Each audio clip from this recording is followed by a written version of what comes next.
दोस्तों, MCQ channel में आप सभी का स्वागत है। अभी हम हिस्ट्री के एमसीक्यू सीरीज चला रहे हैं। ठीक है, एंशिएंट में हमने कर लिए हैं करीब में 3 वीडियो, मॉडर्न का ये तीसरा वीडियो होगा और 50-50 क्वेश्चन हम हर वीडियो में करते हैं।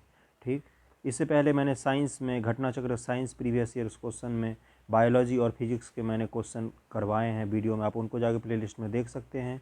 जो लोग नए हैं वो चैनल को सब्सक्राइब करें। चलिए करते हैं आज का सेशन शुरू। पिछले वीडियो में हमने लास्ट क्वेश्चन यही किया था, जिसमें क्षेत्रीय राज्य से संबंधित क्वेश्चन थे, पानीपत के तृतीय युद्ध वाला। आज हम करेंगे गवर्नर, गवर्नर जनरल, वाइसराय संबंधित सारे क्वेश्चन। तो पहला क्वेश्चन है, रॉबर्ट क्लाइव बंगाल के प्रथम गवर्नर जनरल थे। विलियम बेंटिक भारत के प्रथम गवर्नर जनरल थे। बंगाल के प्रथम गवर्नर जनरल रॉबर्ट क्लाइव नहीं थे, वॉरेन हेस्टिंग्स था, वॉरेन हेस्टिंग्स। अब भारत का प्रथम गवर्नर जनरल विलियम बेंटिक था 1933। ठीक है, तो इसका आंसर केवल 2 हो जाएगा। भारत के प्रथम गवर्नर जनरल कौन थे? तो इसमें कोई भी ऑप्शन में नहीं है, विलियम बेंटिक था ना, तो इसलिए इसके सारे गलत हैं, तो विलियम बेंटिक होगा इसका आंसर। भारत का प्रथम गवर्नर जनरल कौन था? तो देखते हैं, इसमें भी विलियम बेंटिक नहीं है, तो ये आंसर हो जाएगा। 66 2020 का क्वेश्चन है। निम्नलिखित घटनाओं पर विचार कीजिए। क्लाइव का पुनः भारत आगमन, इलाहाबाद की संधि, बक्सर का युद्ध, वॉरेन हेस्टिंग्स का भारत का गवर्नर बनना। तो 1773 में वॉरेन हेस्टिंग्स बना है, 1773 में। बक्सर का युद्ध हुआ है 1764 में। बक्सर के युद्ध जीतने के बाद क्लाइव भारत आया था। क्लाइव भारत आया, उसने वो इसीलिए आया था ताकि दूसरी बार गवर्नर जनरल बने और इलाहाबाद की संधि करे। इसको कहानी के फॉर्म में याद रखना ज़्यादा ईजी होता है। तो सबसे पहले क्या आ जाएगा? सबसे पहले आएगा बक्सर का युद्ध। बक्सर का युद्ध हो गया तब क्लाइव फिर से भारत आएगा। क्लाइव भारत आएगा तो इलाहाबाद की संधि होगी। इलाहाबाद की संधि के बाद 1773 में वॉरेन हेस्टिंग्स गवर्नर बनेगा। तो 3-1-2-4 हो जाएगा। निम्नलिखित कथनों में से कौन सा सही नहीं है? जन प्रशासन के नींव वॉरेन हेस्टिंग्स द्वारा मजबूती से रखी गई, जिस पर ऊपरी संरचना कॉर्नवालिस ने की। ईस्ट इंडिया कंपनी की असैनिक और सैनिक सुधारों का श्रेय क्लाइव को जाता है। नहीं, गलत है। लॉर्ड विलियम बेंटिक सबसे बड़े ब्रिटिश शासकों में से एक था, क्योंकि उसने भारत में ब्रिटिश साम्राज्य को संग्रहित किया। यही है, इसका सी आंसर हो जाएगा। तो ये गलत है। ठीक, बाकी ये तीनों सही है। लॉर्ड डलहौजी ने द्वितीय के सिद्धांत के आधार पर ब्रिटिश साम्राज्य में समृद्ध क्षेत्र जोड़े। लॉर्ड विलियम बेंटिक कैसे ब्रिटिश शासकों में से एक हो जाएगा? सबसे बड़ा पढ़ते हैं, इसका एक्सप्लेनेशन क्या है। मैंने गलती की थी, यहाँ सही नहीं पूछा था। क्लाइव के समय में असैनिक तथा सैनिक दोनों सुधार हुए थे, इसलिए क्लाइव के समय में बहुत सारे सैनिक विद्रोह भी हुए थे, जैसे व्हाइट विद्रोह। व्हाइट मतलब अंग्रेजी सैनिकों ने ही क्लाइव के समय में विद्रोह कर दिया था। और सैनिक सुधारों के अंतर्गत क्लाइव ने उपहार लेने बंद कर दिए तथा निजी व्यापार बंद करा दिए। कंपनी में बहुत भ्रष्टाचार होता था, उसके आंतरिक कर देना अनिवार्य बना दिया। सैनिक सुधारों के अंदर क्लाइव ने आज्ञा दी कि दोहरा भत्ता बंद कर दिया जाएगा। जनवरी 1766 से यह भत्ता केवल उन सैनिकों को ही मिलता था जो बंगाल तथा बिहार की सीमा से बाहर कार्य करते थे। जन प्रशासन की नींव वॉरेन हेस्टिंग्स द्वारा मजबूती से रखी गई, जिस पर ऊपरी संरचना कॉर्नवालिस ने तैयार की थी। ये भी सही है। कॉर्नवालिस के समय में न्यायिक सुधार, फौजदारी कानूनों में सुधार, पुलिस सुधार, कर संबंधी सुधार, व्यापारिक सुधार से जन प्रशासन की नींव पड़ी। विलियम बेंटिक के शासन के 7 वर्षों में पुरानी निरंतर युद्धों तथा संयोजन की नीति को तिलांजलि दे दी गई। भारत के इतिहास में बेंटिक का नाम सामाजिक तथा प्रशासनिक सुधारों के लिए आता है। लॉर्ड डलहौजी उसके बाद आया, उसके बाद बाकी सारे आए। अगला क्वेश्चन है, भारत में ब्रिटिश साम्राज्य का संस्थापक कौन था? तो लॉर्ड क्लाइव।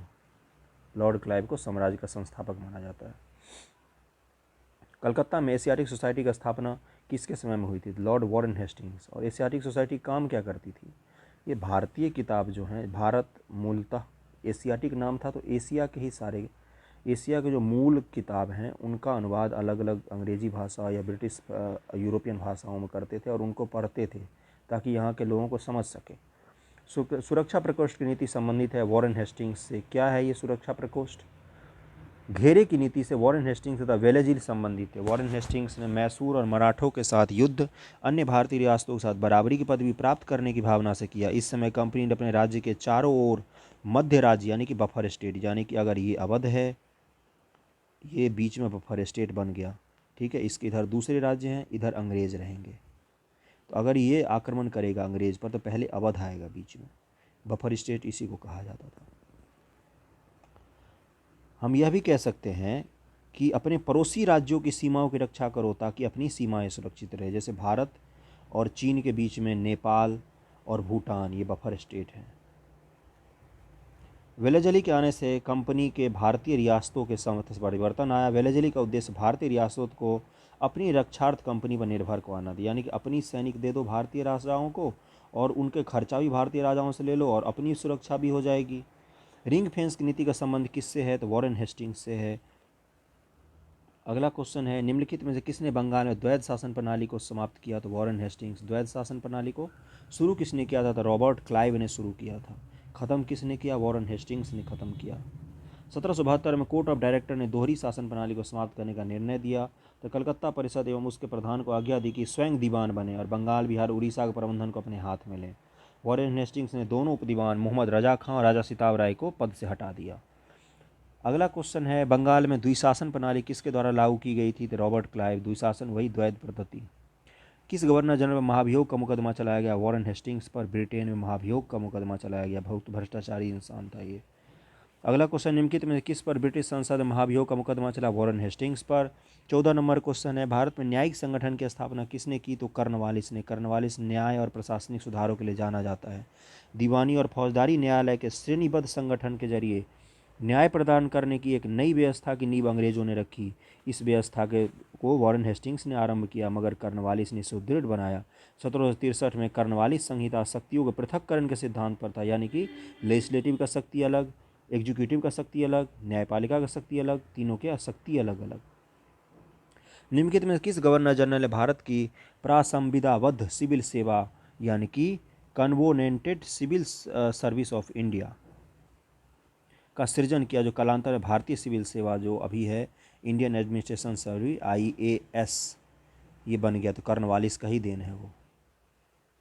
भारतीय लोक सेवा का प्रवर्तन किया गया कर्नवालिस के शासनकाल में। 16 का बी हो जाएगा। 17 लॉर्ड कॉर्नवालिस की कब्र कहाँ है? गाजीपुर में। ये भारत में ही इसका कब्र है।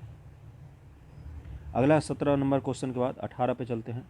लॉर्ड वेलेजली द्वारा लागू की गई सहायक संधि के बारे में निम्नलिखित में कौन सा कथन लागू नहीं होता है? अब मिस्टेक नहीं करना है। दूसरों के खर्च पर एक बड़ी सेनाएं बनाए रखना, ये तो सही है। भारत को नेपोलियन खतरे सुरक्षित रखना, ये भी सही है।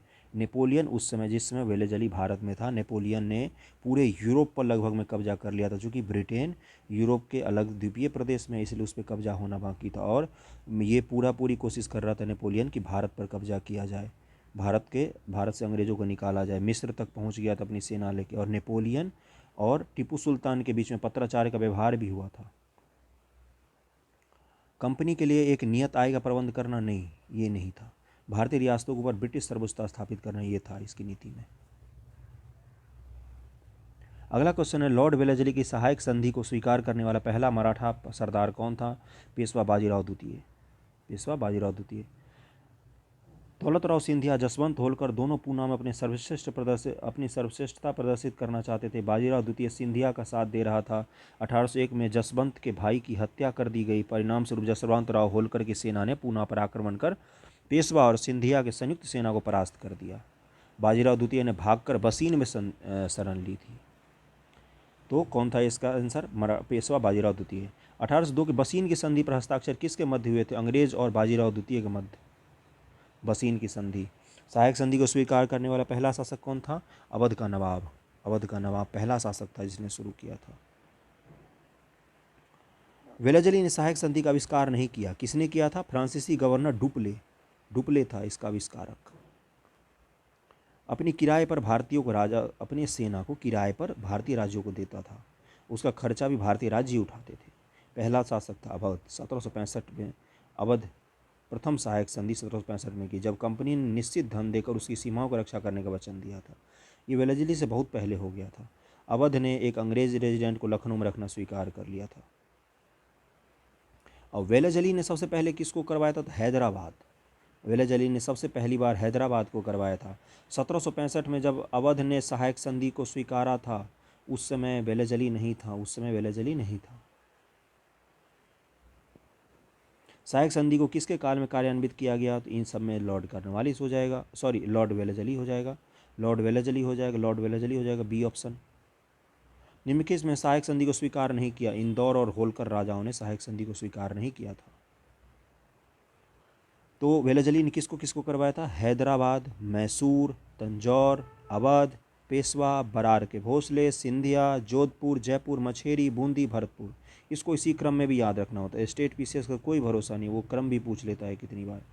सहायक संधि व्यवस्था को स्वीकार करने वाले प्रथम भारतीय देशी शासक कौन थे? तो हैदराबाद के निजाम थे। बी आंसर हो जाएगा। 25 नंबर क्वेश्चन, निम्नलिखित पर विचार कीजिए जिन्होंने लॉर्ड वेलाजली के साथ सहायक संधि की, उसके द्वारा की गई संधियों का सही कालक्रम लगाइए। तो सबसे पहले हैदराबाद, उसके बाद मैसूर, उसके बाद अवध, उसके बाद सिंधिया। 1 2 3 4। भारतीय राज्यों पर अंग्रेजी प्रभुत्व स्थापित करने के लिए किसने प्रशासन में सहायक संधि का सूत्रपात किया? तो लॉर्ड वेलाजली। सहायक संधि से बहुत क्वेश्चन पूछता है। ईस्ट इंडिया कंपनी का राजपूत राज्यों से सहायक संधि करने का मुख्य उद्देश्य क्या था? अंग्रेजी प्रभुसत्ता को स्थापित करना ही तो मुख्य उद्देश्य था, और कोई उद्देश्य नहीं था। शत्रुओं के विरुद्ध सैनिक सहायता प्राप्त करना, मराठे पिंडारी आक्रमण इन राज्यों की सुरक्षा करना, खिराज के रूप में धन प्राप्त करना। नहीं, अंग्रेजी प्रभुसत्ता स्थापित करना। इससे क्या होगा सहायक संधि से? अगर हम किराए पर सैनिक लेने लग गए, किराए पर सोल्जर लेने लग गए, तो हमारे जो अपने राज्य के सोल्जर हैं वो ख़त्म हो जाएंगे धीरे धीरे। और एक दिन ऐसा आएगा जब ये किराए पर हमें सोल्जर देना बंद कर जाएगा और हम सैनिक विहीन होकर रह जाएंगे और हम सिर्फ इनके गुलाम बनकर रहेंगे उसके बाद। यही नीति थी। निम्नलिखित युग में से कौन सा सुमेलित नहीं है? बक्सर के युद्ध 1764 बिल्कुल सही है। सहायक संधि 1863 नहीं, 1863 नहीं है। भारत में ईस्ट इंडिया कंपनी का एकाधिकार 1833। ब्रिटिश नागरिकों एवं कंपनियों के लिए भारत में व्यापार का खोला जाना 1813। तो सी गलत है इसका। सहायक संधि वेलाजली के समय में स्थापित की गई थी। ठीक, हाँ। भारत में अंग्रेजी सत्ता की श्रेष्ठता स्थापित करने के लिए फ्रांसीसियों को भय को समाप्त करने के लिए वेलाजली ने 1798 में प्रारंभ किया था। कब? 1798 में। उस समय जब नेपोलियन की शक्ति के समय सामने यूरोप में साम्राज्य धराशायी हो रहे थे, नीचे लिखे गवर्नर जनरल किसने एक भारत में ब्रिटिश पताका फहराए रखा? तो लॉर्ड वेलाजली ने। इसकी आक्रामक नीति थी। आंग्ल नेपाल युद्ध किसके शासनकाल में हुआ? लॉर्ड हेस्टिंग्स के समय में हुआ। लॉर्ड हेस्टिंग्स के समय में आंग्ल नेपाल युद्ध लॉर्ड हेस्टिंग्स के गवर्नर जनरल काल में हुआ, जो कि 1815 की सुंगौली की संधि के साथ समाप्त हुआ। 1815 की सुंगौली की संधि नेपाल और अंग्रेज़ों के बीच में हुई थी, जिससे कुमाऊं मंडल और गढ़वाल मंडल के कुछ क्षेत्र भारत में शामिल हुए थे। सुगौली की संधि 2 दिसंबर 1815 को लेखबद्ध हुई है, जिसका अनुमोदन 4 मार्च 1816 को किया गया। तो सुगौली की संधि के इसलिए 1815 भी लिखते हैं, 16 भी लिखते हैं। सुगौली की संधि हुई 1815 में। 32 नंबर क्वेश्चन है, हेक्टर मुनरो बक्सर का युद्ध कौन सा सुमेलित नहीं है, ये बताना है। हेक्टर मुनरो बक्सर का युद्ध सही है ये तो। लॉर्ड हेस्टिंग्स आंग्ल नेपाल युद्ध सही है। लॉर्ड वेलाजली चतुर्थ आंग्ल मैसूर युद्ध, यानी कि टिप्पू सुल्तान को लॉर्ड वेलाजली ने मारा था। लॉर्ड कर्नवालिस द्वितीय आंग्ल मराठा युद्ध, ये गलत है। द्वितीय आंग्ल मराठा युद्ध किसके समय में हुआ था? लॉर्ड हेस्टिंग्स के समय में हुआ था। लॉर्ड वेलाजली एवं आंग्ल नेपाल युद्ध लॉर्ड हेस्टिंग्स के समय में हुआ, जबकि बक्सर के युद्ध 1764 हेक्टर मुनरो के नेतृत्व में हुआ। और तृतीय आंग्ल मराठा युद्ध 1817-18 लॉर्ड हेस्टिंग्स के समय में हुआ, न कि लॉर्ड कर्नवालिस के समय में। तो तृतीय आंग्ल मराठा युद्ध लॉर्ड कर्नवालिस के समय में हुआ था, नहीं हुआ था, हेस्टिंग्स के समय में हुआ था। हेस्टिंग्स के समय में हुआ था। तृतीय आंग्ल मराठा युद्ध के संबंधित है लॉर्ड हेस्टिंग्स। लॉर्ड हेस्टिंग्स संबंधित है। सर टॉमस मुनरो किस वर्ष में मद्रास के गवर्नर रहे? 1820 से 1827 की ईस्वी में रहे टॉमस मुनरो। दक्षिण भारत में भू राजस्व वसूली हेतु लागू की गई व्यवस्था रैयतवारी व्यवस्था इन्हीं की देन थी। टॉमस मुनरो की सबसे बड़ी उपलब्धि थी रैयतवारी व्यवस्था। भू राजस्व की 3 व्यवस्था अंग्रेजों के समय में आई। एक था अस्थाई बंदोबस्त, अस्थाई, रैयतवारी और महालवारी। महालवारी। रैयतवारी में क्या होता था? डायरेक्ट अंग्रेज सरकार। रैयतवारी में क्या होता था? अंग्रेज सरकार और किसान, डायरेक्ट सरकार से किसान था। ठीक। महालवारी में क्या होता था? पूरा का पूरा गांव एक साथ एक निश्चित अमाउंट अंग्रेजों को देता था। ठीक है। और अस्थाई में क्या होता था? किसान, फिर बीच में आ गए थे कौन? जमींदार। जमींदार के बाद आए थे अंग्रेज। इसलिए 3 चरण थे। सबसे खराब था अस्थाई बंदोबस्त। रैयतवारी को उस हिसाब से अच्छा माना जाता था। रैयतवारी व्यवस्था, इस व्यवस्था के जन्मदाता टॉमस मुनरो कैप्टन रीड थे, जिन्होंने सर्वप्रथम इसे तमिलनाडु के बारामहल जिले में लागू किया। तत्पश्चात यह व्यवस्था मद्रास, बम्बई, कुछ हिस्सों, असम तथा पूर्व आधुनिक कर्नाटक में भी लागू की गई। अगला क्वेश्चन है, तथाकथित कुशासन के आधार पर किस गवर्नर जनरल ने मैसूर राज्य के प्रशासन को ले लिया था? तो लॉर्ड विलियम बेंटिक ने। आंसर सी हो जाएगा। निम्नलिखित बंगाल के गवर्नर जनरल में से कौन एक तृतीय आंग्ल मैसूर युद्ध से संबद्ध है? तो लॉर्ड कॉर्नवालिस। चतुर्थ में कौन था? चतुर्थ आंग्ल मैसूर, तो वेलज अली। 37 नंबर क्वेश्चन है, ठगों के दमन में कौन संबद्ध था? तो कैप्टन स्लीमैन। कैप्टन स्लीमैन वो था जिसको उस समय गवर्नर जनरल विलियम बेंटिक ने नियुक्त किया था कैप्टन स्लीमैन को ठगों के दमन के लिए। ठीक।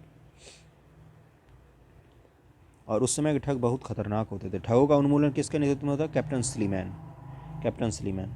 सती प्रथा पर पाबंदी किसने लगाई? विलियम बेंटिक ने। राजा राम मोहन जैसे प्रबुद्ध भारतीय सुधारकों ने विलियम बेंटिक को इस प्रथा को अवैध घोषित करने की प्रेरणा दी। बहुत से समकालीन प्रगतिशील समाचार पत्रों ने भी इसका समर्थन किया। विलियम बेंटिक ने कानून बनाकर सती प्रथा को पूरी तरह प्रतिबंधित कर दिया। दिसंबर 1829 के नियम 17 द्वारा विधवाओं को जलाना अवैध घोषित कर दिया गया। आरंभ में यह कानून केवल बंगाल प्रेसिडेंसी में लागू किया गया था। 1830 में यह नियम बंगाल मद्रास प्रेसिडेंसी में भी लागू कर दिया गया। सती को गैर कानूनी किसने घोषित किया? नेक्स्ट क्वेश्चन, विलियम बेंटिक के द्वारा सती प्रथा किस वर्ष समाप्त की गई? 1829 ईस्वी, 1829।